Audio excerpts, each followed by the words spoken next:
Que la paz y la gracia de nuestro buen Dios repose en vuestros corazones y en vuestros pensamientos. Un placer para este servidor estar nuevamente con ustedes y compartir el pensamiento de la palabra de nuestro Señor.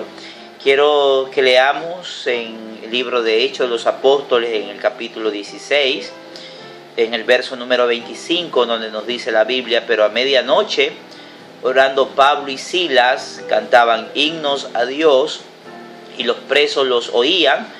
Entonces sobrevino de repente un gran terremoto, de tal manera que los cimientos de la cárcel se sacudieron y al instante se abrieron todas las puertas y las cadenas de todos se soltaron. Vamos a meditar en estos momentos sobre el encarcelamiento de Pablo en la ciudad de Filipos. Quiero decirles que Pablo estuvo en Filipos sencilla y llanamente porque fue la voluntad de Dios. Dios llevó al apóstol a Europa con el objetivo de ser de bendición, de predicar el evangelio y de que muchas almas puedan venir al conocimiento de la verdad. Dios le dio a Pablo una visión. Se le presentó un varón macedonio en la visión a Pablo diciendo: pasa a Macedonia y ayúdanos. Entonces Pablo entendió que Dios lo estaba llamando a predicar el evangelio a Europa.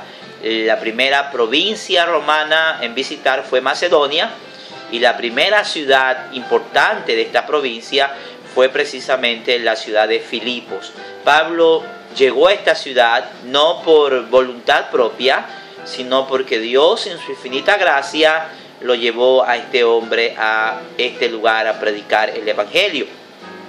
Dice la Escritura que Pablo va al río, allí donde acostumbraban unas mujeres a reunirse.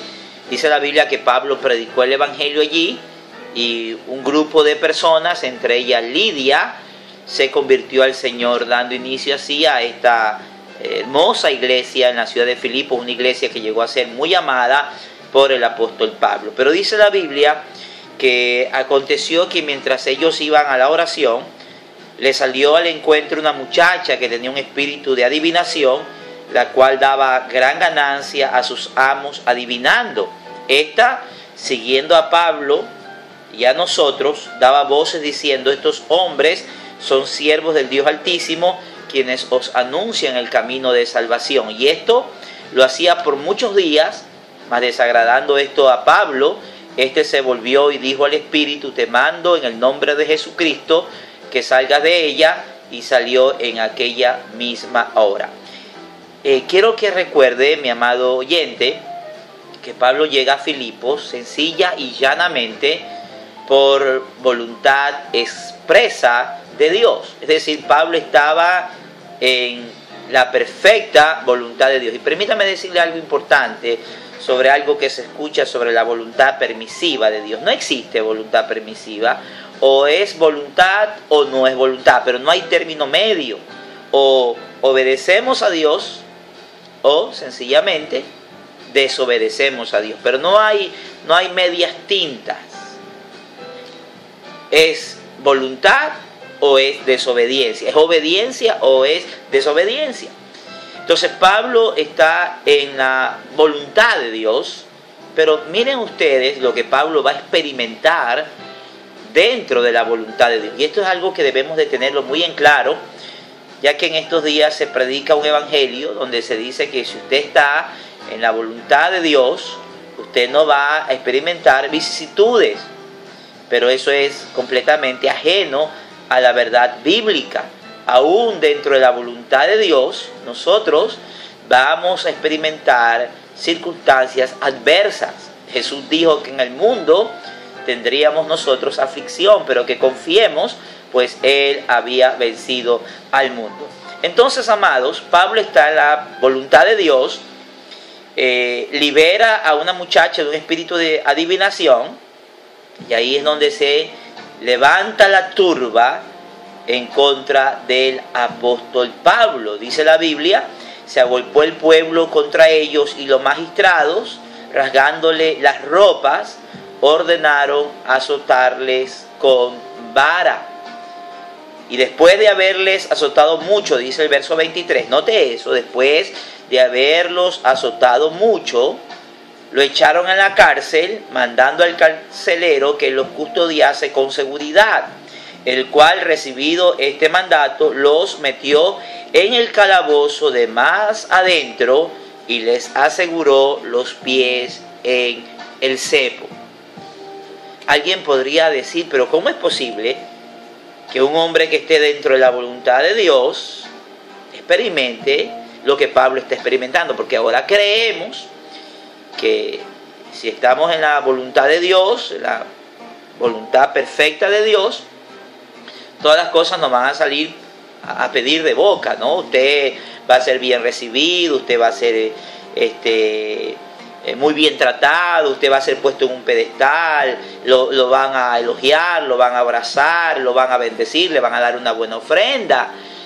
Eso a veces creemos, pero eso es ajeno a la verdad bíblica. Pablo estaba en la voluntad de Dios, pero Pablo experimenta, mire, fue azotado con varas, y dice que después de haberlo azotado mucho, se cansaron de azotarlo. Dice que lo mandaron al carcelero que lo guardase con seguridad. Mire el énfasis, el cual, recibido este mandato, lo metió en el calabozo de más adentro, allá donde estaban los presos más peligrosos, allá en la celda de máxima seguridad. Y miren ustedes que no solamente hace esto el carcelero, sino que le aseguró los pies en el cepo. Ahí está Pablo con su compañero Silas. Pero usted no encuentra a Pablo entrando en un conflicto teológico.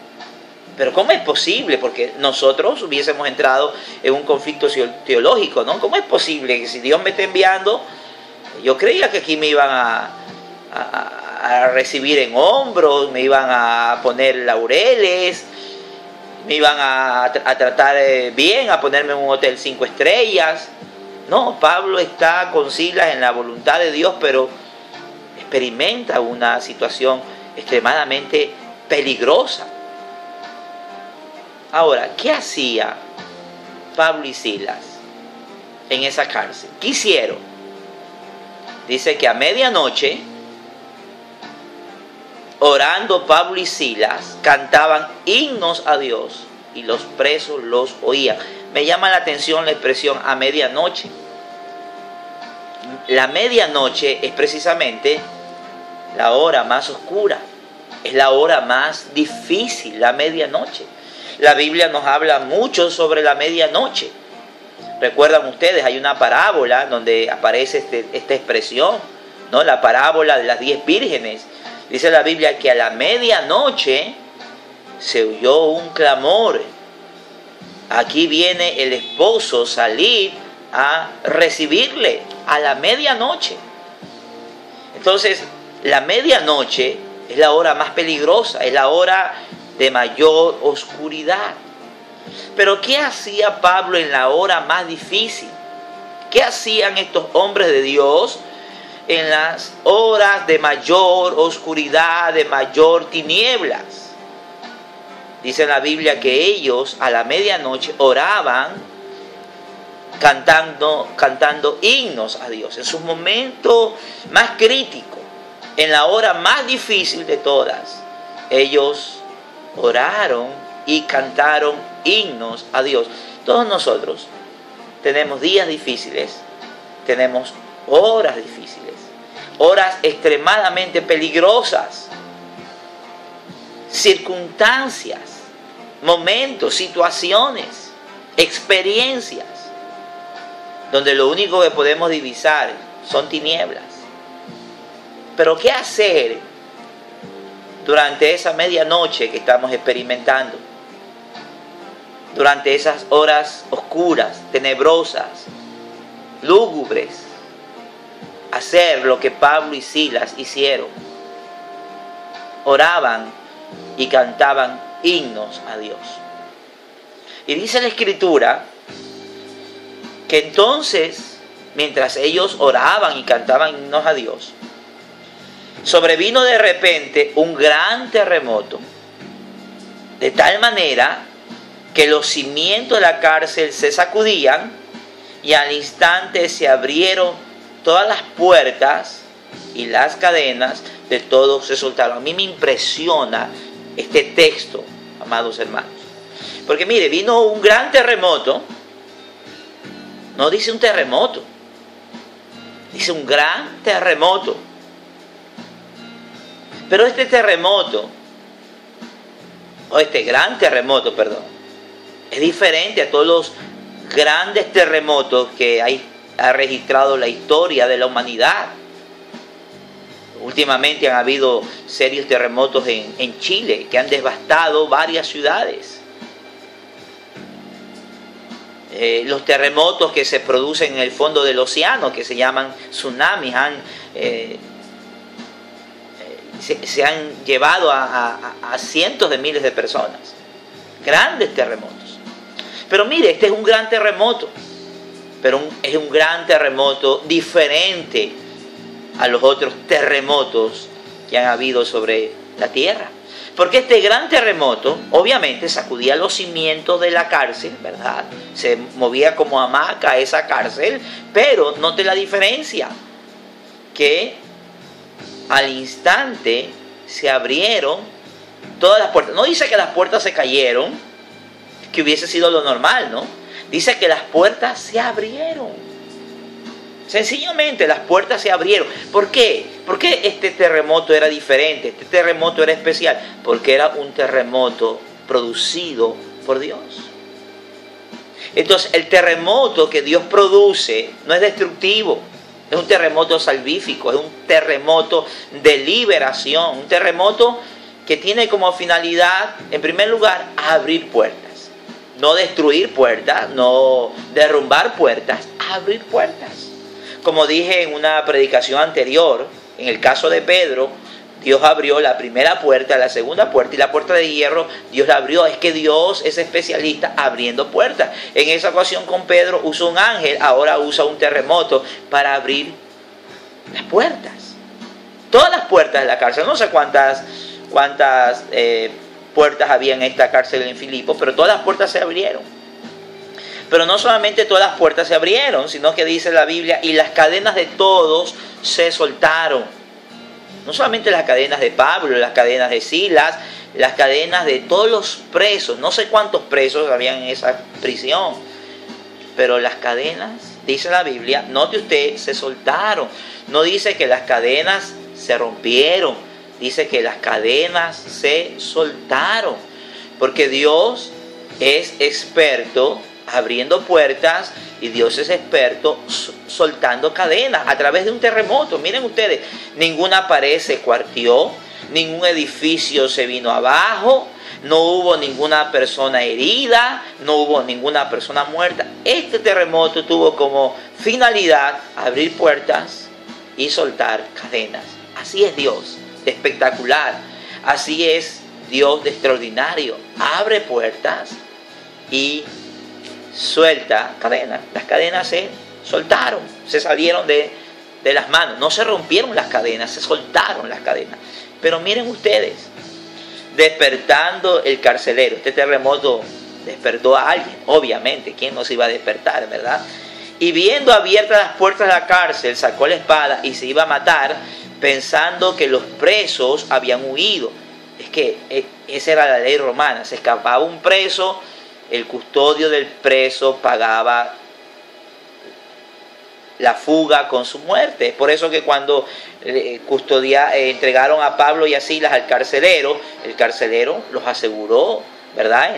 En la cárcel, en la celda de más adentro, y puso sus pies en el cepo, porque él sabía que donde se escapaba uno de ellos, él tenía que pagarlo con su vida. Entonces el carcelero, pensando que todos los presos habían huido, se iba a suicidar. Mas Pablo clamó a gran voz diciendo: no te hagas ningún mal, pues todos estamos aquí. Miren, aquí hay otra característica de este terremoto. Y es que nadie huyó. Todos los presos, usted abre la puerta a un preso, usted va a ver cómo sale corriendo. Pero aquí se abrieron las puertas, se soltaron las cadenas y ningún preso huyó. Todo el mundo se quedó ahí tranquilo. Es que aquí estaba, sin duda alguna, la presencia de Dios había descendido a Filipo, pero de manera especial había descendido a esta cárcel. Entonces, pidiendo luz, el carcelero se precipitó adentro y temblando se postró a los pies de Pablo y de Silas y dijo: Señores, ¿qué debo de hacer para ser salvo? Ellos dijeron: cree en el Señor Jesucristo y serás salvo tú y toda tu casa. Qué extraordinario terremoto, ¿verdad? El terremoto de Dios no solamente abrió puertas, no solamente soltó cadenas, no solamente despertó a alguien dormido, sino que el terremoto de Dios salva vidas. Esperamos que esa visitación de Dios sea también sobre nosotros. Recuerde que en la hora más oscura, en la prueba más difícil, en el momento más crítico que usted está viviendo, si usted enfrenta esa situación como lo enfrentaron Pablo y Silas, con oración y con himnos, con cánticos, usted será visitado por Dios. Puede ser visitado por Dios como lo fueron Pablo y Silas, con un terremoto, con un signo apacible como lo fue Elías. Pero Dios visita a aquellos que en la medianoche, en la hora más crítica, más dura, sacan un tiempo para orar, para conversar con Dios y para adorarlo por lo que Él es. Que esta palabra le haya bendecido. Es mi intención, es mi oración, que en la prueba que usted está pasando, siga este ejemplo de Pablo y Silas, de orar y de adorar a Dios en medio de la adversidad. Y usted verá la mano de Dios abriendo puertas y soltando cadenas. Padre, gracias por este tiempo, por esta palabra, por bendecirnos por medio de ella. En el nombre de Jesús. Amén y amén. Gracias por su atención. Será pues hasta una nueva oportunidad. Que Dios los continúe bendiciendo.